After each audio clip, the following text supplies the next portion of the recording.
Daniel never believed in hauntings until the walls in his apartment began whispering his name. It started with a smell. I'd just moved into the apartment that January, a one-bedroom second-floor unit in an aging brick building tucked into a quiet corner of the city. Rent was cheap, the landlord didn't ask many questions, and at the time, that was all I cared about. I'd just gotten out of a bad relationship and needed to start over anywhere but where I'd been. I remember standing in the middle of that dusty living room, sunlight filtering through the cracked blinds, thinking, this could work. For the first couple of weeks, everything seemed fine. The neighbors kept to themselves, the water pressure was decent, the walls were a bit thin, and I could hear footsteps at odd hours from the apartment above. But nothing that felt out of the ordinary.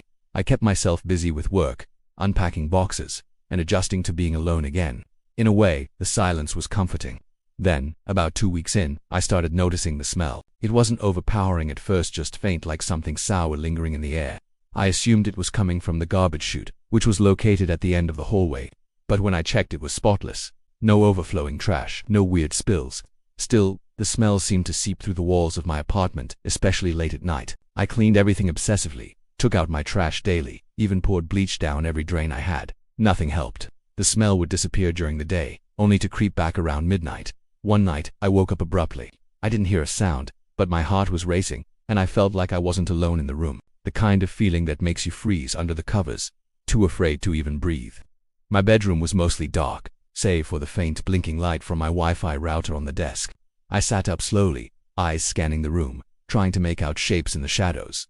Everything looked normal, but the smell was back stronger than ever. It clung to the air, thick and musty, like a combination of mold, wet carpet, and something dead. I held my breath and stepped out into the hallway. That's when I saw it. Just outside my apartment door, the floor was damp, not soaking, but clearly wet-streaked with a dark, sticky trail leading toward the stairwell. I thought maybe someone had spilled something. I followed it slowly, barefoot, the cold floor making me shiver. The hallway was completely silent. No humming pipes, no buzz from overhead lights, just silence, heavy and pressing. The trail led down the steps and stopped at the door to the basement. A thick, rusted padlock hung from the latch. The light above it flickered once and went out. I stood there for a moment, not sure what I expected to hear or see, but the air near the basement door felt colder. Staler, I turned and went back up to my apartment, trying to convince myself it was nothing, just old plumbing, maybe some leak from a pipe in the wall. The next morning, the trail was gone completely. The floor was dry, no stain, no damp footprints, just normal. But the smell still lingered. I kept telling myself I was overreacting, that moving to a new place alone was playing tricks on my mind, but every night it got worse. The smell, the sense of being watched, the quiet knocking noises I thought I heard from behind the walls. I began sleeping with the lights on. My appetite vanished. I barely left the apartment anymore except for work. Even then I felt drained, like something was following me. A week later I came home and found a small dark stain near the corner of my bedroom. It looked like dried blood, but it flaked away when I touched it. I cleaned it up with bleach, trying to ignore the knot forming in my stomach. That night, as I lay in bed, eyes wide open, I swore I saw something move in the corner, just a flicker, a shadow within shadows. I blinked, and it was gone. The smell was worse than ever. I called the police the next day. I didn't know what else to do. I told them there was a strange smell coming from the walls, that I thought maybe something had died in the building. I tried to sound calm, rational, like someone just reporting a routine concern. I didn't mention the basement or the shadow or how I hadn't slept properly in days. I didn't want to sound crazy. 2 officers showed up that afternoon. They were polite but clearly not expecting much. They walked around my apartment, sniffed the air, glanced at the corners, and said it smelled like an old building. One of them tapped on the walls and nodded like that meant something. I brought up the trail I'd seen, the locked basement door, and how no one ever seemed to go down there. One of the officers jotted something in a little notebook and said the padlock probably meant it was just storage or maintenance. They couldn't break in without probable cause or a warrant, and bad smells didn't qualify. 15 minutes later, they were gone. I stood in the doorway after they left, holding my breath, half hoping the smell would vanish now that I'd tried to do something about it. But of course it didn't. If anything, it felt worse than Ithaca, like it had settled into the air itself. That night, I woke up from a dream that felt too real. I had been lying in bed, just like I was now, except I couldn't move. I could see everything: the ceiling, the cracked plaster near the vent, the shadowy corner where my desk sat, but my body was frozen. And there, in the far corner of the room, was a man. He stood completely still, just a silhouette in the darkness. I couldn't make out his face or features. It was like looking at an absence, something the light refused to touch. He didn't move, didn't speak, didn't breathe. He just watched. I stared at him for what felt like hours until I finally woke up, gasping for air. My sheets were soaked through with sweat. The smell was overpowering. I didn't sleep the rest of the night. Things started to unravel after that. The lights in my apartment would flicker randomly, sometimes just for a second, sometimes for minutes. My phone battery would drain rapidly, even when it wasn't in use. I replaced the charger, the cable, even the phone. It didn't help. One night, the screen just went black and never turned on again. I started hearing things. Not loud, obvious sounds, just faint tapping from inside the walls, a whispering sound when I stood near the bathroom vent, knocks that came from under the floor. I would press my ear to the hardwood and hear something shifting just below. I told myself it was plumbing, or mice, or wind. I didn't believe it. One evening, I was brushing my teeth in the bathroom. The mirror was fogged from a hot shower earlier, but I could see my reflection faintly. As I bent down to rinse my mouth, I caught something behind me, a flicker of movement near the bathroom door. My heart stopped. I spun around, toothbrush still in hand, but there was nothing there. When I looked back at the mirror, the fog had cleared just enough to reveal a single smudge on the glass, right behind where my head had been, a smudge that looked exactly like a handprint. I didn't know what to do anymore. I barely ate, I barely slept. My job was starting to notice. I told them I was sick, that I needed time. But even when I stayed home all day, I felt worse. There was no peace in that apartment. Just tensionally something pressing down on me at all times. The next morning I found scratches on the inside of my bedroom door. Long, uneven marks that ran vertically, as if someone or something had clawed at the wood. My stomach turned when I ran my fingers across them. They were deep, real. I lived alone. No pets, no visitors. I started counting the hours until daylight. I needed answers. The building had no website, no office, not even a front desk. Just a faded for rent sign stuck in the lobby window and a handwritten number scrawled on it that always rang out. I decided to try the neighbors. Most of the apartments on my floor had doors that looked untouched, curtains drawn, doormats clean, not a sound inside. I knocked on a few anyway. Some didn't answer at all. Others opened just a crack, then closed quickly the moment I mentioned apartment to be. Only one man spoke to me. He lived across the hall, an older man with gray stubble and watery eyes. He looked over my shoulder the entire time I talked, like he was waiting for something to appear behind me. I asked him directly if anything strange had happened here. He hesitated, then said flatly, "You're in to be. They don't usually last long in that one." He shut the door without another word. That sentence kept repeating in my mind for the rest of the day. They don't usually last long. I went back to my apartment and tried searching the address online. There wasn't much, no reviews, no listing history.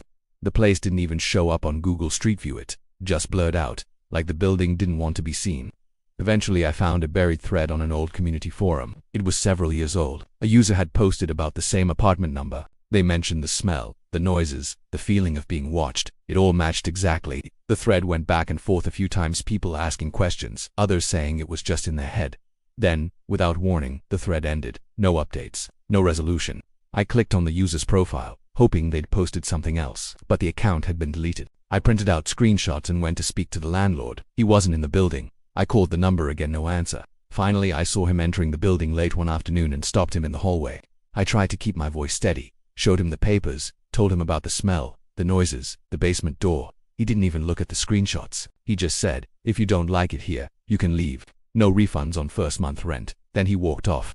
That night, I couldn't relax. I left all the lights on and sat at my kitchen table with a kitchen knife next to me. Not because I thought I'd need it, but because I didn't know what else to do. I didn't want to sleep. The moment I closed my eyes, I felt like I'd wake up to someone standing at the foot of my bed again. It was around 3:00 a.m. when I noticed the air had changed. It got heavier, denser somehow. I stood up and walked toward the bedroom. The moment I reached the doorway, I froze. My bedroom window had handprints on it. They were faint but unmistakable, two clear palm prints pressed against the glass from the inside. I stared at them for a long time, barely breathing. Then I slowly backed out of the room and closed the door. I live on the second floor. There's no balcony, no fire escape. I called the police again. This time I said someone had broken in. I thought maybe that would get their attention. They came, looked around, checked the windows and doors. Everything was locked from the inside. They asked if I had a history of sleepwalking. I told them no. They told me to keep my doors locked and call again if anything else happened. Then they left. No report filed. No follow-up. I felt completely alone. I started hearing the whispers more clearly now. At night, when everything was still, I'd hear my name in a low voice, drawn out slowly, like it was being dragged from the air. The walls creaked as though someone was moving just behind them.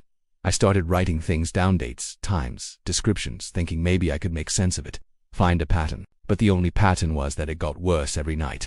Then one morning I found a note slipped under my door. No envelope, no name, just a torn piece of paper, and 5 words scribbled in shaky handwriting. "Don't go near the basement."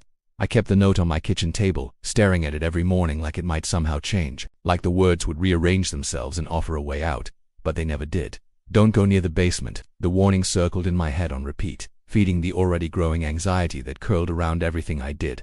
For 2 days, I didn't leave the apartment. Not for food, not for air. I kept the windows closed, curtains drawn, and every light on, but the air inside was getting worse. The smell no longer came, and went it was constant, sitting heavy in my throat, coating my lungs. It didn't smell like mold anymore. It smelled like something that had been rotting for weeks. Sour, damp, and unmistakably wrong. I tried calling out of the lease, even offered to pay a penalty. No response. No one answered the landlord's number anymore. It was like the building had become a trap, and everyone outside had quietly agreed to let it stay that way. I tried leaving that morning. I packed a single bag, tossed in my laptop, wallet, a few clothes. I didn't even change out of my sleepwear. I just wanted to get out. But when I turned the knob on the front door, it wouldn't budge. It wasn't locked, it was stuck, completely frozen. I threw my shoulder into it, twisted the deadbolt both directions, even took off the knob and tried pulling the door open from the inside. Nothing worked. The window in the living room was sealed shut. The frame was warped, swollen from moisture, the glass fogged over and too tight to lift. I tried the bedroom too. Same thing. Even the small bathroom window was jammed. The building had sealed itself around me. I wanted to scream, but even my voice felt muted in that space. I sat on the edge of my bed, heart pounding, breathing shallow. I was trapped, and whatever had been slowly watching me was ready to move in closer. That night, the power went out. No warning, no flicker, just complete, instant darkness. My phone had 9% battery. I used it as a flashlight, moving slowly through the apartment, trying to calm myself, to remind myself that buildings lose power all the time. But I knew this wasn't normal. The air felt too still. The silence was unnatural. And then the knocking started. Soft at first, slow taps from under the floorboards, then louder. From the walls, from the ceiling. They moved in irregular patterns, sometimes rapid like frantic fists, other times spaced out like someone was crawling just beneath the surface. I pressed my ear to the living room wall, my breath shallow. At first I heard nothing. Then, so faint I thought, I imagined it, came a voice. It wasn't speaking a full sentence, just my name, repeating it, a low, rasping whisper. And behind it, breathing. I backed away from the wall and turned toward the kitchen, intending to grab something, anything. That's when I saw it. A footprint, right in the middle of the kitchen tile. Bare, wet, smudged. It hadn't been there seconds before. I turned toward the hallway, and for a split second I saw something move low to the ground, crawling, its limbs bent at the wrong angles, disappearing into the shadows before I could react. I locked myself in the bathroom and stayed there for hours, curled in the tub, the dead phone clutched in my hand. The smell was unbearable. The knocking never stopped. At some point I must have blacked out. When I opened my eyes again, it was morning. The lights were back on. Everything looked normal. The power worked. The windows opened. Even the front door turned easily when I twisted the knob. I didn't ask questions. I grabbed my bag and left. I didn't pack anything else. I didn't look back. I walked 4 blocks before I even called for a cab. The whole time I felt like I was being watched, not from behind, but from below, like something had followed me out of the apartment, just under the ground, waiting for the next time I'd stop long enough to be caught again. But I thought I was free. Until 3 nights later, when I got another note slipped under the door of my new place. You opened it, it remembers. I read the note over and over again, my hands trembling as I held the thin slip of paper. You opened it, it remembers. The handwriting was the same as before, jagged, uneven, as if written in a hurry or by someone who could barely hold the pen steady. But I hadn't opened anything. I hadn't touched the basement door. I had only looked. Was that all it took? I had moved into a friend's spare room on the other side of the city. I didn't tell her everything, just said my last apartment had a mold problem and I needed a place to crash. I kept the nightmares to myself. The figure in the corner, the whispers, the handprints. She wouldn't have believed me anyway. For a few days, it was quiet, peaceful even. No smell, no sounds in the walls. I went back to work, tried to get sleep, even started eating like a normal person again. I tried to convince myself it was over. Maybe it had all been some elaborate trick my mind played on me. Maybe stress, isolation, and fear had pushed me too far. But I knew I was lying to myself. The signs returned slowly. At first it was the light in my room flickering just once or twice a night, barely noticeable. Then, the tapping, soft, rhythmic, from under the bed, then from the closet, then from inside the walls again. One morning I woke to find all the pictures on the walls tilted at the same strange angle, not crooked, angled, deliberate. When I asked my friend if she noticed, she shook her head and said they looked fine to her. It escalated faster this time. I started finding footprints again, wet smears that appeared in the middle of the night and were gone by morning. My phone would freeze up, playing back distorted recordings, static mixed with fragments of my own voice, words I never remembered saying. I'd try deleting the files, but they'd reappear, sometimes with different timestamps. Once it was dated 2 days into the future.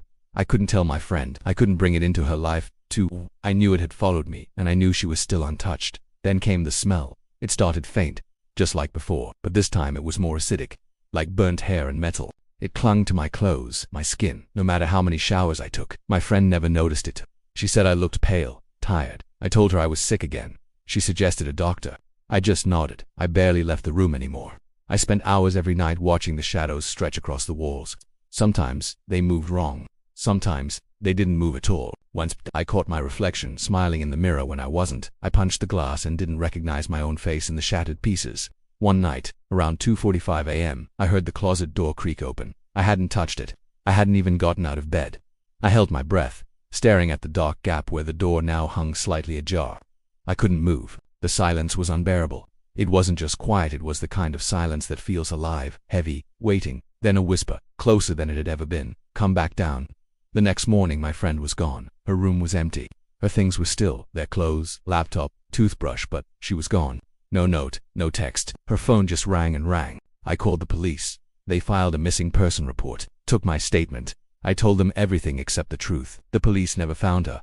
I started checking the local forums again. Same usernames, same stories, different buildings, different cities. All the same pattern. Smell, noise, isolation, disappearance. And then someone posted about apartment to be again. But this time, it wasn't a question or a warning. It was a picture, taken from inside the apartment. The angle was from the corner of the room. In the photo I was standing in the doorway looking around, freshly moved in, holding a box. It was dated 3 days from now. I'm staring at it right now, on my laptop. The lights are flickering again. And from somewhere behind me, something is knocking, from inside the walls.